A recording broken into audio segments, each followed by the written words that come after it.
Well, I done this because I looked in the textbooks one day. When I looked in the textbook, I find out how guys paint they feeling on walls in Chicago and Detroit, a wall of respect.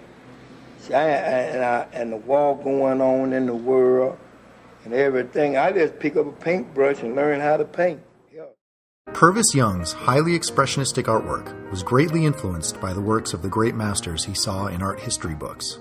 Drawing inspiration from everyone from Michelangelo to Van Gogh, he painted on every surface available to him as a resident of Overtown, a Miami neighborhood once called the Harlem of the South, but which had fallen onto hard times by the time Mr. Young settled there.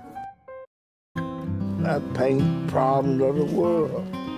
You know, I look at the crimes, I look at what's going on, in the world.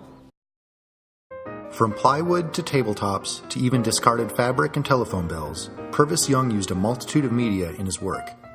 In the early 1970s, he began affixing his work to the walls of Goodbread Alley, creating a kind of mural. His first patron, Miami Art Museum owner Bernard Davis, was one of the many who were impressed by the installation and bought art supplies for the burgeoning artist. I used to just sketch in my, in my room. And something just told me one day to paint my feeling. And I started letting the public see my art. And this how it's getting to be discovered.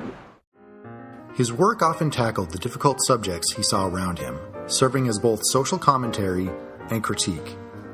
Today his work may be found in the collections of dozens of museums and collectors, including the collections of the American Folk Art Museum, the Corcoran Gallery of Art, the High Museum of Art, the National Museum of African American History and Culture, as well as Overtown's own Black History Archives and Research Foundation of South Florida. In 2006, a documentary feature about his life, Purvis of Overtown, introduced the artist to an even wider audience. Recognized as a groundbreaker in the field of outsider art, Purvis Young's prolific output and artistry serve as an inspiration to artists and viewers around the world.